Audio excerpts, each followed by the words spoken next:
Hello, my dears. Daniela here, and welcome to another episode of the Spa Marketing Made Easy podcast. This episode is brought to you by Atto Aesthetics, the #1 coaching company for aesthetic professionals wanting to step into the role of spa CEO. And today I'm joined by one of our Growth Factor students who I would label as multi-passionate. So she's not only interested in a variety of things, but she's also very good at a variety of things. And while yes, that is a blessing, it can also bring up some challenges. So I wanted to bring Charlie on so she can share from her perspective how she's been able to be successful in multiple businesses, because I know a lot of you out there can relate to Charlie on a deep level.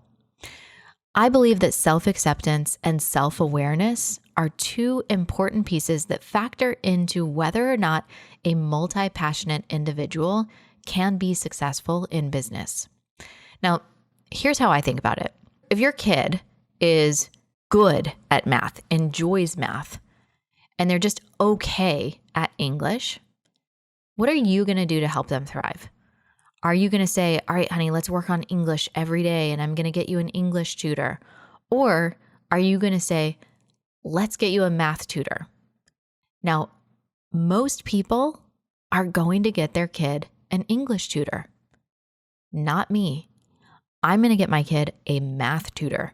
I want them excelling in an area that they're interested in, and I'm going to invest my time and money ensuring that they truly are the top in that category that they love.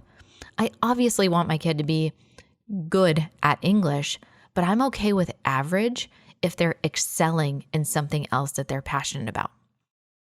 Now, multi-passionate individuals are typically phenomenal visionaries.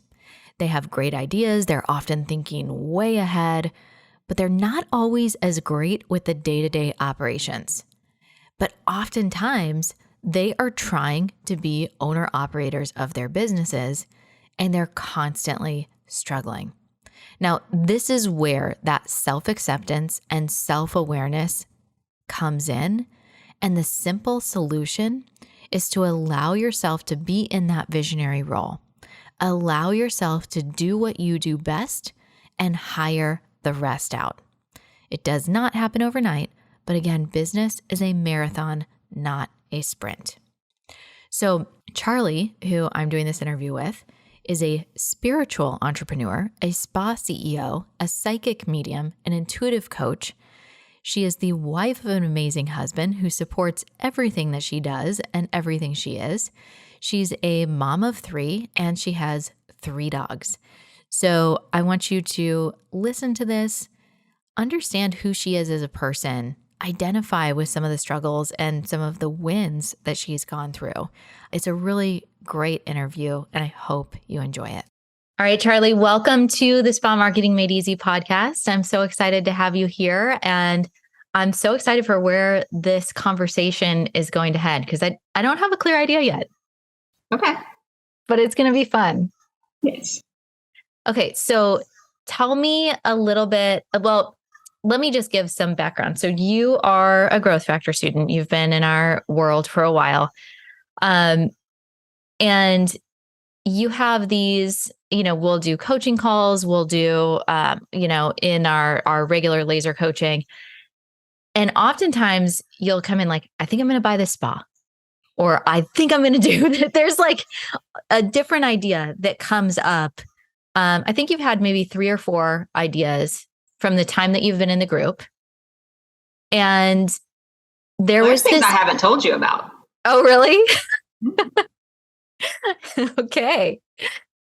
Well, there was a moment when I said, Charlie, you're just a serial entrepreneur, and it's okay. And I think that there's so many people out there that are multi-passionate, that are creative, that have a wide variety of talent, that also can slip into the masculine and get into that hustle and giving this 110% of what you're doing and get really focused, and then move back into the feminine. And so for me, when I was thinking about this episode and what was important for me to share, it was really like, I will never forget that like aha light bulb moment when you're like, serial entrepreneur, what's that? I've never heard that term before. Yeah, I went on like a Google rampage. I did. I went down the rabbit hole on the internet. I was like, well, is this a thing? Like, did she make that term up or is this a thing? It's a thing. Yeah.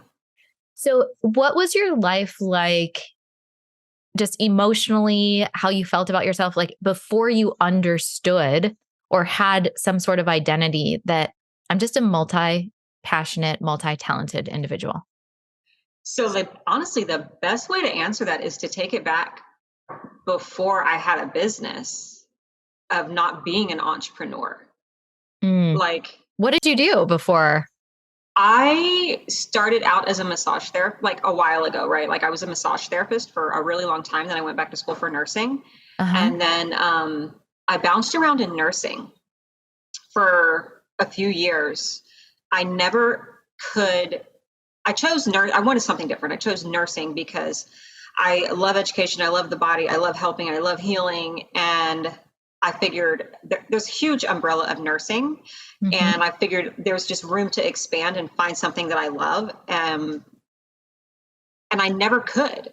And it's just I'm not those people. My personality does not fit that.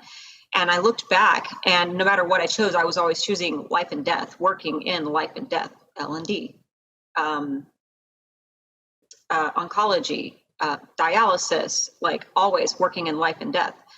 And then also like I had a Mercury retrograde moment where I looked at a calendar one day, and then I was like, oh my God, I quit my job there, like every single one for like 3 years in a row. I had changed jobs in a Mercury retrograde, and I ended up like, I was just unhappy. I was sick. I was overweight. I weighed 165 pounds. I had high blood pressure. Which is actually not very much, but you're short. I'm 4'10". Yeah. So it's not cute. I just felt horrible, and I did not feel connected with myself. The only time I felt really connected with myself is when I really, really centered into with my spirituality. I have very strong spirituality. So I had a breakdown one day, and I quit my job, and I told my husband, I was like, I don't know what I'm going to do. I'm either going to go into real estate investing, or I'm going to open up shop. And then I did a reading for myself and got the High Priestess, and I went in business for myself, and I never looked back. I could never go work for someone else ever again. And the more and more comfortable that I get on trusting myself and building things myself, I've learned to figure out when it's time to pivot. I get that itch of, I've got this. What do I want to do now? I feel that this is my plate. It's full. And now I've got some things off my plate, and I need to have a full plate. And it's like, I have that space and I have to fill it. So what was the first business? Was this the yoga studio? No, it was something called Hedge Life Metaphysical Wellness Center. And I looked everywhere to rent a room from someone, and no one would rent to me. I would tell them like my vision, what I wanted to do. And they were like, no, I can't rent you a room. I can't rent. I'm like, you have a room for rent? Yeah. And they're like, yeah, but no, I can't rent to you. Like, was this in the woo space? Was this that type of business? I went to all different kinds of places. So I just wanted to be able to do massage. And if I wanted to do readings, I wanted to be able to do readings, and, whatever that developed into. And they did not want me doing any of my woo-woo, anything. They were not comfortable with me. And it was a blessing. And my husband's like, go rent your own space. I'm like, that's expensive. But I did. And I rented rooms out to people. And then I learned very quickly I never wanted to do that again. Yes. And so I was like, this will never happen again. COVID hit. And then I built the yoga studio out and moved it up under there and became a boss. And then you sold the studio, right? You sold the yoga studio, and then you started the spa that you have now. Yeah. So what had happened was I moved my business, my metaphysical business, with the massage, the Reiki, the readings, the tarot classes, the coaching, all of that. I just moved it under the same roof By the way, anybody listening, this is what you don't do as an entrepreneur. You never combine two different businesses together like that, because a yoga studio was a franchise. So, but I was like, I got one building, why I'll save rent, right? So, I mean, it did work, but the problem is my business was outdoing the franchise business, which was my business, but I don't control the franchise. You control this much, a very small portion of a franchise compared to your own. Right. And it was very difficult being profitable, but yet I was very profitable with mine. And then I made the decision to build out next door and sell the yoga studio. Okay. And so you've kind of sprinkled in, you obviously have this, you do tarot readings, Reiki. It seems like even though you've bounced around in a variety of different interests and talents, you're still very connected with health, wellness, spirituality. Like it's massage, yoga, spa, readings. So there is this like arena that you're staying in, but I've been sick. Hmm? I've been sick. I've seen people that are sick. I see what happens when people are not in their purpose. And I know what it feels like to not be in my purpose. And I don't ever not want to be in my purpose. And sometimes we are, and we can be uncomfortable in life. And that doesn't mean you're not in your purpose. That's not where exactly where I'm at right now is where I'm supposed to be. But that doesn't mean that's what's best for me. It's part of your story for whatever you need to learn to fulfill whatever you're meant to fulfill on this earth. Yes. Yes. So, okay. So talk to me a little bit more about what happens. I want to know like what happens when you get this itch. And I also want to know the after of once you started your, kind of Google mission to understand serial entrepreneurship. And that was a thing. I think the next call you got on, you're like, I talked to my husband, I talked to everybody that I know, and I discovered this was a thing, and that's me. And now I just know who I am. It was like this. Yeah, you gave me my sanity back. I felt better because I felt like I was losing my mind. Like there's something wrong with me. Like I never want to, like I start a task and don't complete it. And I'm like, this is not who I am as a person. So yeah, I just felt like something was wrong with me, like wrong with my brain. Like, why do I want to do this constantly? Mm-hmm. And I do notice about you, you love the build. I feel like you love that. I do. I will never argue with that. I love the build. Yeah. Which a lot of people, they want to skip that part, which is the hardest part, by the way. It's the 0 to 100,000 is a million times harder than 100,000 to a million. Well, I like details. And I don't like it when people skip details. Have you ever heard somebody tell a story about something and you're like, where's the details? Like, how did we go from here to here? Like, what happened in the middle? You're so how much. How often do I say clarifying question? So, all right. So then what's next for you?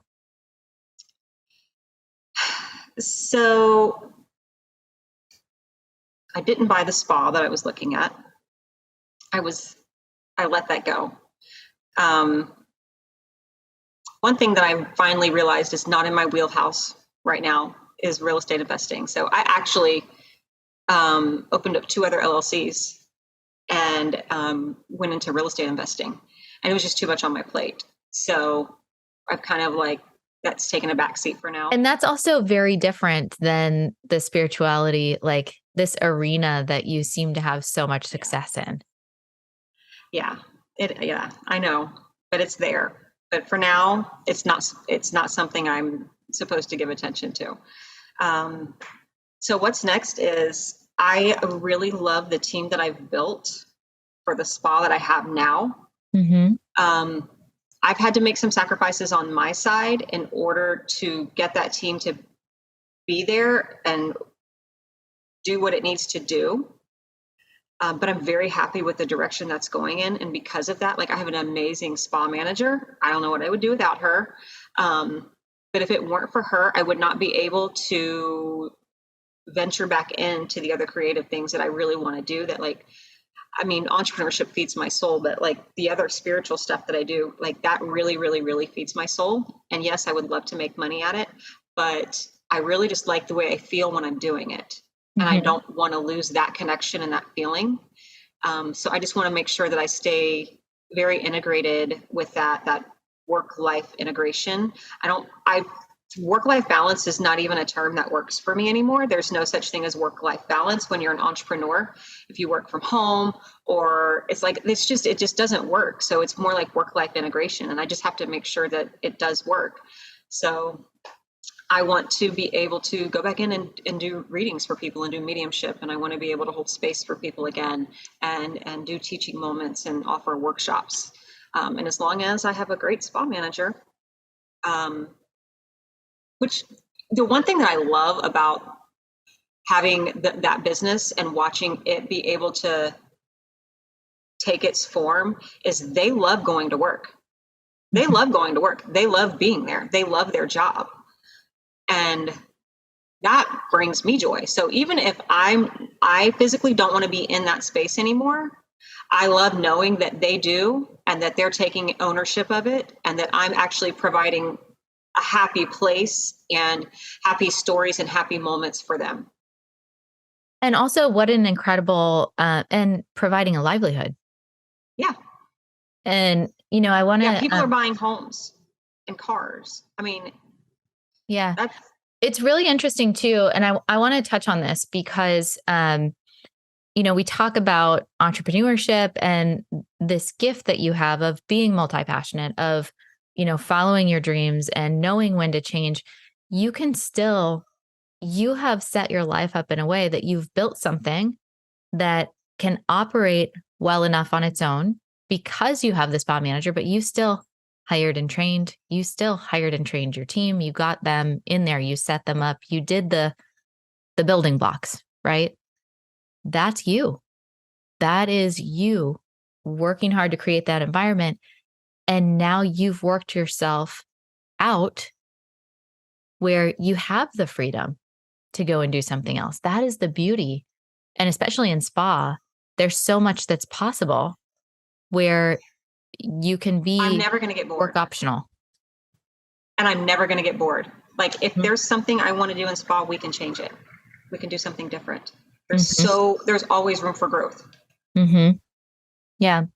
So, another thing I want to kind of dig in, because I know that there's going to be listeners out there that are like, oh my God, this is me. Oh my God, I'm a multi-passionate entrepreneur, serial entrepreneur. What do I do? How do I do? What do I do? How do I do it? All of those types of things. When you said there's even a few ideas I didn't tell you about. How do you make the decision to say, this is one that I go for and this is one that I don't? Because I know you're saying alignment and feeling and all of that. But, and I am getting that more in my 40s, but I'm also like, where's the data? How are we, it's like that balance of, are we just trusting on a whim of, leap and the net will appear? Or is there any type of data that's going into these? So I usually get this itch of, especially if it's been a repeating thing that I want to try, or I feel like I do the research on and I'm like, I think I want to do this. I feel like I can do this.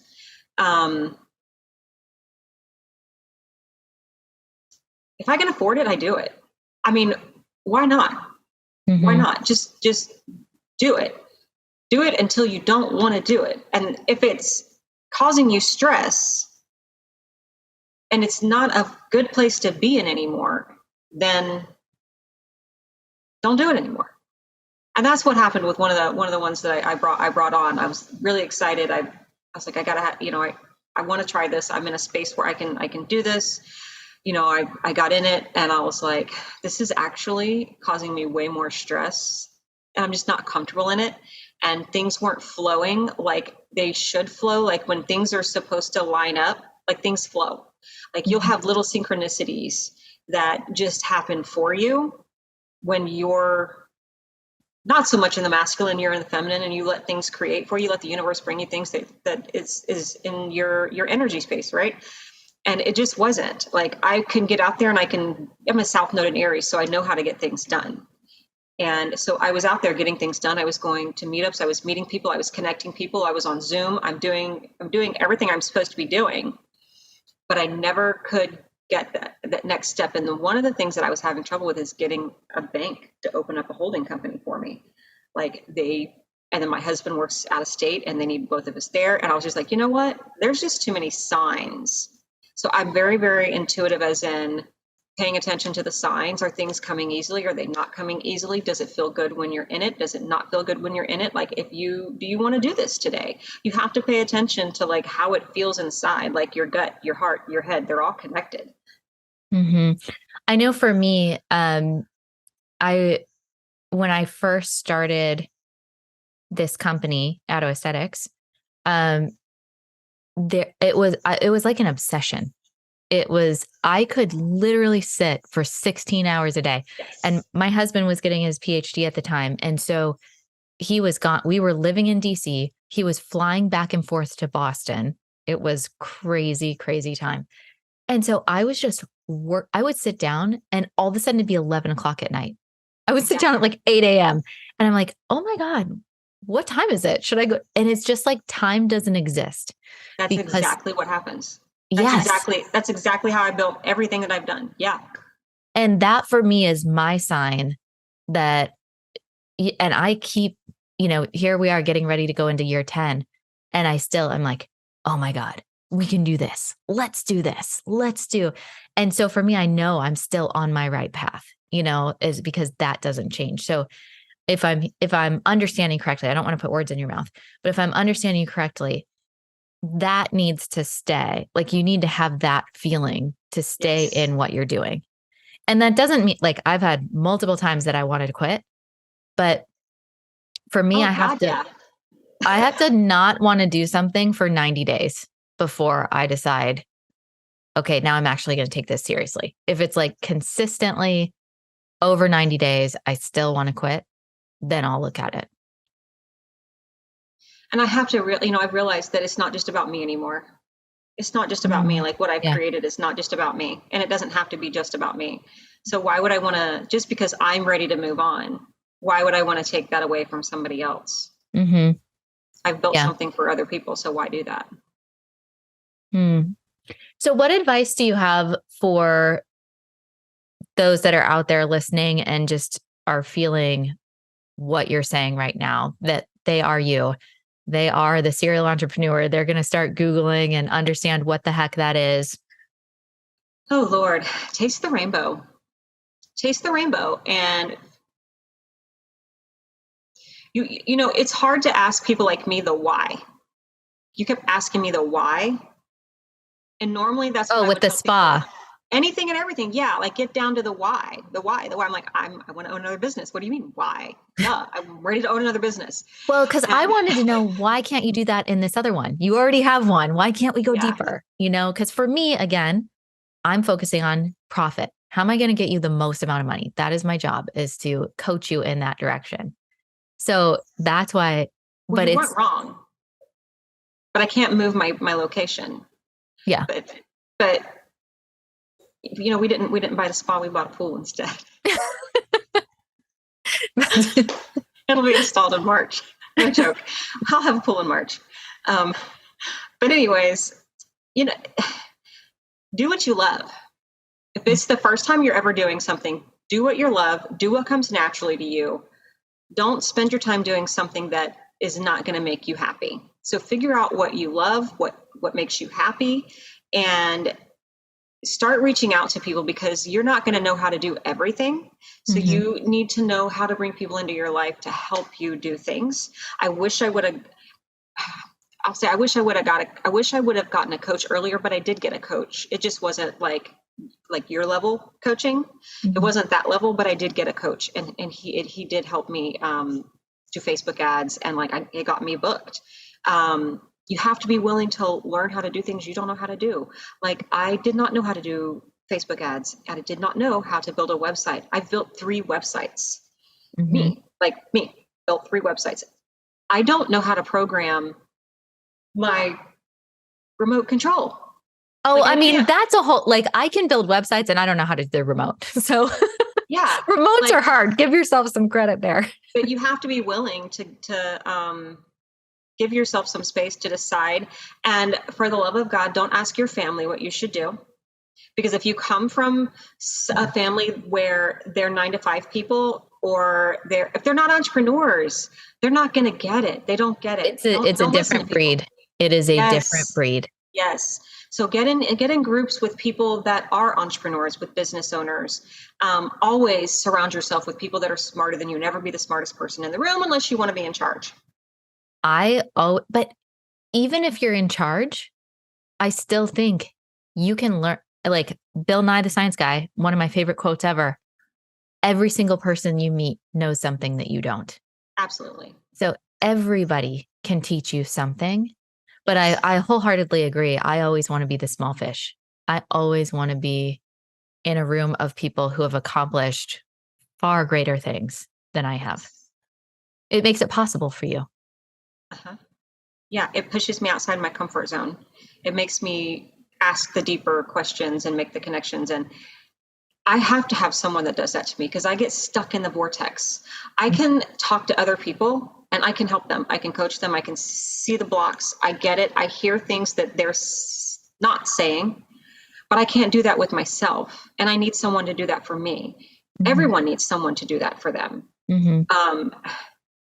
I just think that, if you want to do something, go for it. And just learn to recognize what you're saying. Learn to recognize what you're blocking coming to you. Like, I recently found out that I have a problem with receiving. I caught something I said one day and I was like, oh, I have a problem with receiving money.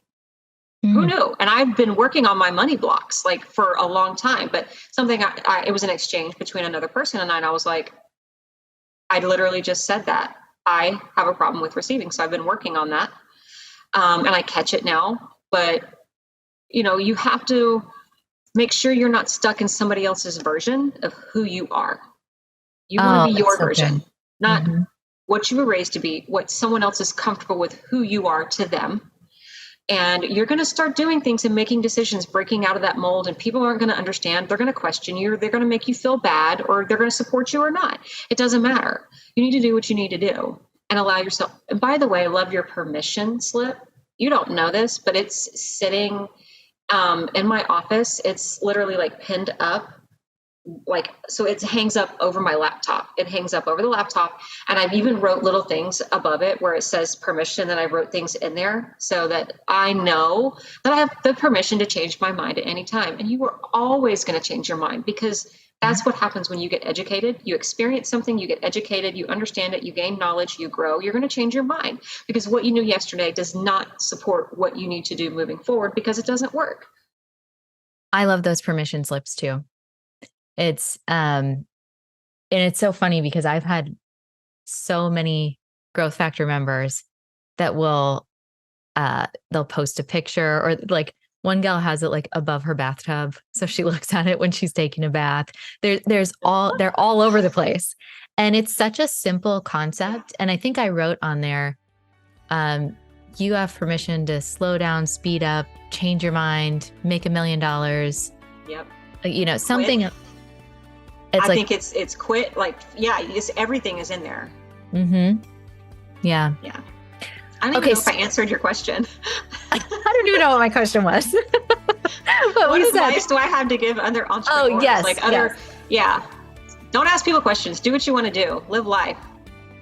So where can people find you, follow you, connect with you? Where's the best place for them if they want to keep hearing about what you're doing? Well, if you want to go get a great massage and facial, darling, then the name of the spa is Body Soul Spa, and it's bodysouljax.com. I'm in Jacksonville. But if you want to connect with me and do some soul work and go a little bit deeper and, work on the intuitive things and work on holding space for yourself, for others, and, adding vocabulary to who you are and expanding upon the intuitiveness, then that's Charlie Rose Channeling. Wonderful. We'll include links to both of those locations. Thank you so much. This was lovely. Thank you for having me on. I appreciate it. All right, my dear. Thank you. And we will catch you guys on the next episode.